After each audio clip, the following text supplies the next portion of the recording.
नमस्कार, मैं अंजलि मिश्रा और स्वागत है आपका हमारे चैनल में। जैसे कि आप सभी को पता है कि बैक टू बैक इस बार जो है कई सारे प्रेस कॉन्फ्रेंस किए गए कल, जिसमें पहले नवाब मलिक, फिर मोहित कंबोज, उसके बाद फिर नवाब मलिक और उसके बाद मोहित कंबोज के बीच में प्रेस कॉन्फ्रेंस को लेकर वॉर जैसा देखने के लिए मिला। और इस दौरान नवाब मलिक ने बयानबाजी के दौरान अपने ही एक मिनिस्टर का नाम ले लिया। आपको बता दें कि असलम शेख का नाम उन्होंने बातों ही बातों में ले लिया और इसको लेकर एक बड़ा विवाद छिड़ता हुआ नजर आया। इसी को लेकर जब मोहित कंबोज ने अपनी प्रेस कॉन्फ्रेंस की तो उन्होंने असलम शेख से कई सारे सवाल पूछ लिए। उन्होंने कह दिया कि कासिफ खान से इनका क्या ताल्लुक है। साथ ही साथ आपको बता दें कि असलम शेख वही व्यक्ति है जिनका क्रूज पार्टी में नाम आ रहा है कि इन्होंने ही क्रूज पार्टी को जो है अलाउ किया था, इन्होंने ही क्रूज पार्टी के लिए परमिशन दी थी। अब ऐसे में असलम शेख का नाम जो है नवाब मलिक ने खुद ले लिया और इसको लेकर बयान सामने आने लगे, जिसके बाद मोहित कंबोज ने ट्वीट करके और उसके साथ ही प्रेस कॉन्फ्रेंस के दौरान भी कई सारे सवाल दागे। उन्होंने कहा कि कासिफ खान आखिर उनका ड्रग के साथ क्या रिलेशन है, और अगर कासिफ खान एक ड्रग पेडलर है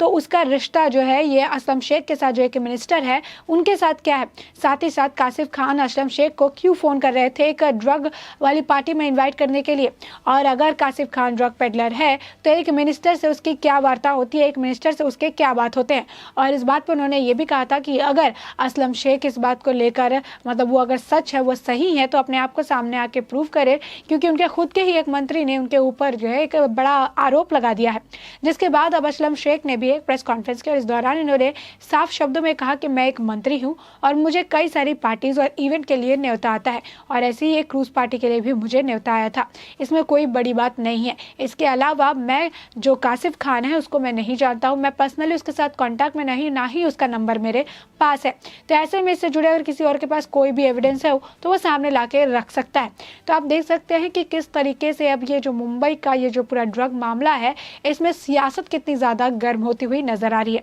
इसी के साथ साथ आपको बता दें कि एक और खबर सामने आ रही है, जिस तरीके से नवाब मलिक बयानबाजी करते हुए नजर आए, उनके ऊपर कई लोगों ने मानहानि का जो केस है वो ठोक दिया है। इसके साथ ही सबसे पहला जो एक केस उनके सामने आया था, 100 करोड़ का केस एक बीजेपी के नेता ने उनके ऊपर ठोका था। उसके बाद समीर वानखड़े के पिता ने भी उन पर 1 करोड़ 25 लाख का जो मानहानि का केस है वो ठोका। उसके बाद आपको बता दें कि मोहित कंबोज ने भी उनके ऊपर मानहानि का केस ठोका था। अब इसको लेकर बॉम्बे हाईकोर्ट जो है वो सख्त नजर आई और उन्होंने नवाब मलिक को हिदायत दे दी है। उन्होंने कह दिया है कि जिस तरीके से उन पर मानहानि का केस ठोका गया है और उनके जो समीर वानखड़े हैं उनके पिता ने उन पर मानहानि का केस किया है, तो ऐसे में 10 नवंबर को इस पूरे मामले की सुनवाई होगी और 10 नवंबर तक नवाब मलिक किसी भी तरीके की फालतू बयानबाजी नहीं कर सकते हैं। बिना साक्ष्य के किसी का भी नाम और किसी तरीके के आरोप समीर वानखड़े पे नहीं लगा सकते हैं, क्योंकि ये इनकी इमेज के लिए काफी हानिकारक साबित हो सकता है। साथ ही साथ आपको बता दें कि इस मुद्दे को लेकर कई सारी आलोचना जो है नवाब मलिक ने की है, और अब मोहित कंबोज के ने जिस तरीके से उन्होंने मानहानि का केस ठोका है,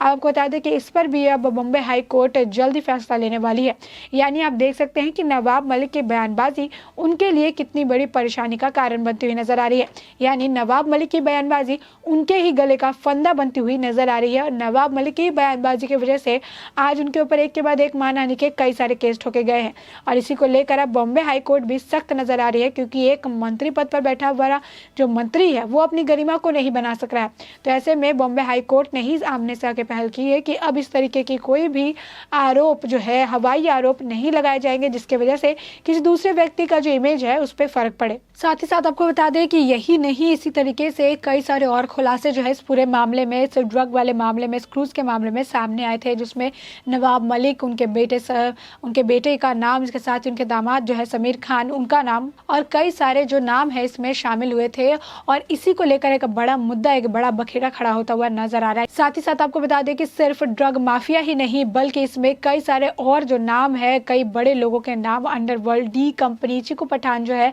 म्याऊ म्याऊ जो ड्रग का व्यापार करते हैं इंडिया में, इनका काफी एक फेस है, जिसकी वजह से वो इस पूरे व्यापार को यहाँ पर फल फूल रहे थे। लेकिन इसी साल के शुरुआत में जनवरी में उनकी गिरफ्तारी हुई है। उनके साथ भी ताल्लुकात बताए जा रहे हैं, और साथ ही साथ एनसीबी के समीर वानखड़े, एनसीबी की पूरी टीम, बीजेपी कार्यकर्ताओं, सबको एक तरह से बदनाम करने के लिए इस पूरे मामले की स्क्रिप्टिंग की गई थी। इसके पीछे का जो मास्टरमाइंड है, जिसे सुनील पाटिल बताया जा रहा है, जिसे पहले एनसीपी का जो है फॉर्मर मेंबर बताया जा रहा था, लेकिन इसके बाद और भी स्टेटमेंट सामने आया जिसमें कहा गया कि ये किसी भी तरीके का कोई मेंबर एनसीपी की तरफ से नहीं है। लेकिन आपको बता दें कि अब भी महाराष्ट्र की सरकार, अब भी एनसीपी की तरफ से कोई बयानबाजी नहीं की जा रही है। अब भी उद्धव ठाकरे, शरद पवार चुपचाप बैठे हैं और पूरे तमाशा को देखते हुए हुए नजर आ रहे हैं, यूँ कह सकते हैं कि तमाशीन बने हुए नजर आ रहे हैं। इसके साथ ही साथ आपको बता दें कि अब मानहानि का मामला जो है सामने आया, जिसमें नवाब मलिक के ऊपर एक के बाद एक कई मानहानि के केस जो है डाले गए हैं। मोहित भारतीय बोलिए आप, इसके साथ ही नवाब मलिक के ऊपर समीर वानखेड़े के पिता ने भी केस ठोका है। साथ ही साथ इसको लेकर एक बीजेपी नेता है, उन्होंने भी जो है मानहानि का केस ठोका है। और ऐसे में उनको किसी बात का कोई फर्क ही नहीं पड़ा था, उसके बाद भी वो आरोप लगाते हुए नजर आ रहे थे, जिसके बाद बॉम्बे हाईकोर्ट को लगा कि अब वक्त आ चुका है कि इस पर सख्त निर्देश लिए जाए।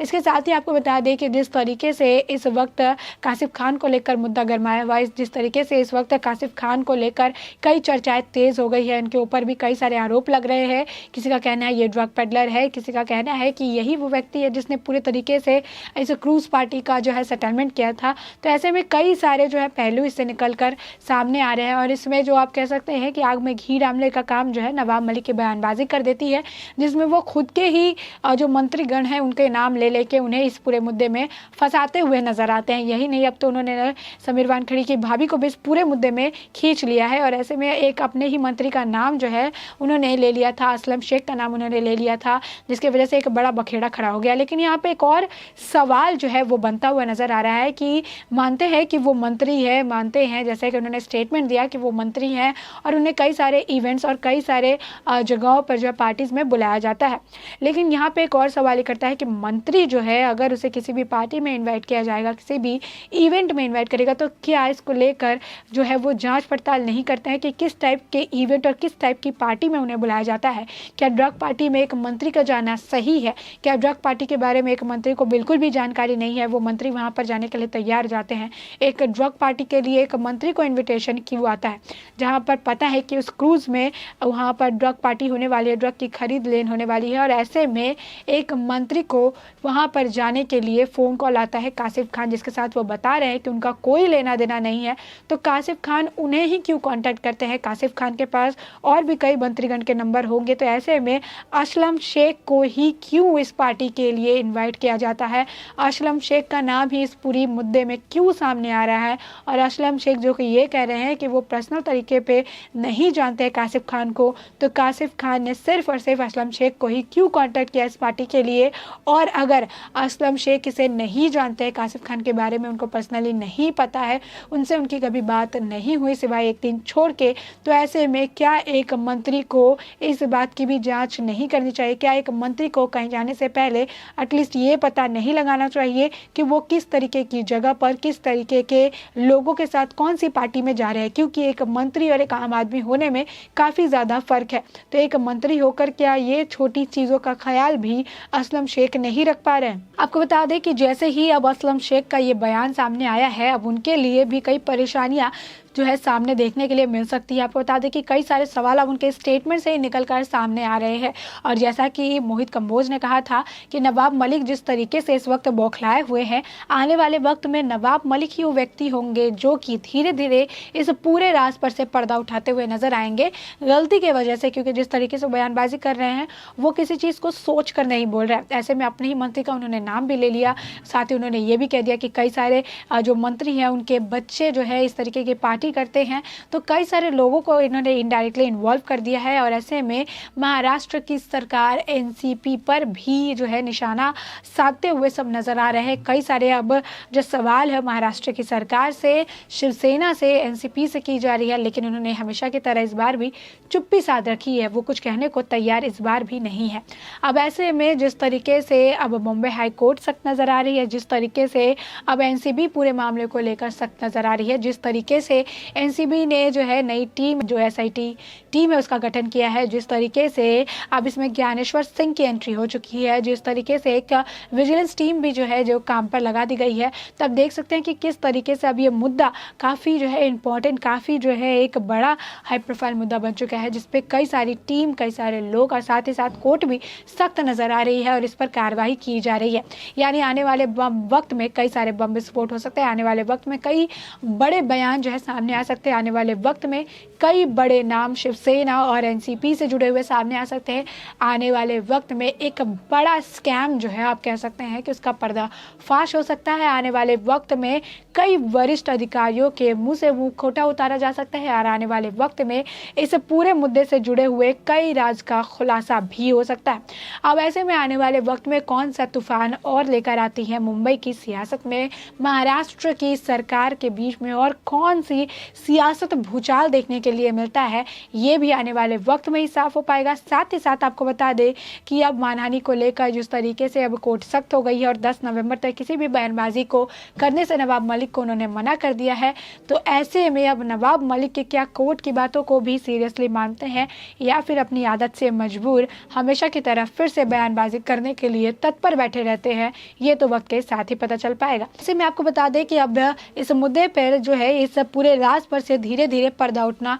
शुरू हो चुका है। कई लोगों को समन जारी किया जा रहा है, कई लोगों को बुलाया जा रहा है, कई लोगों से पूछताछ की जा रही है, यानी आने वाले वक्त के साथ कई सारे लोगों के इन्वॉल्वमेंट, कई लोग और जो इस पूरे केस से जुड़े हुए हैं उन्हें समन जारी किया जाएगा और उन्हें इस मुद्दे पर बात करने के लिए, इस मुद्दे पर सवालों के जवाब देने के लिए उन्हें घेरा जाएगा, उन्हें बुलाकर सभी सवालों के जवाब मांगे जाएंगे। यानी आप ये कह सकते हैं कि जिस तरीके से नए नए ऑफिसर्स की तैनाती हो रही है, जिस तरीके से हाई लेवल के ऑफिसर्स इस पूरे मामले में इन्वॉल्व होते हुए नजर आ रहे हैं, ऐसे में ये एक्सपेक्ट किया जा रहा है कि जल्द से जल्द इस पूरे मुंबई ड्रग केस का खुलासा हो जाएगा और ये पता चल जाएगा कि आखिर इसके पीछे का मास्टरमाइंड कौन है। और आखिर सुनील पाटिल, इसका नाम इस पूरे मुद्दे में काफ़ी ज़्यादा सामने आ रहा है, क्या उसे भी पूछताछ के लिए बुलाया जाता है, क्या उसे भी खोज कर निकाला जाता है। तो इसके साथ ही आपको बता दें कि इसी तरीके से अब ये केस आगे बढ़ता हुआ नज़र आ रहा है, जहां पर इस केस में कोई प्रगति नज़र नहीं आ रही थी, जहां पर इस केस में सिर्फ बयानबाजी नज़र आ रही थी,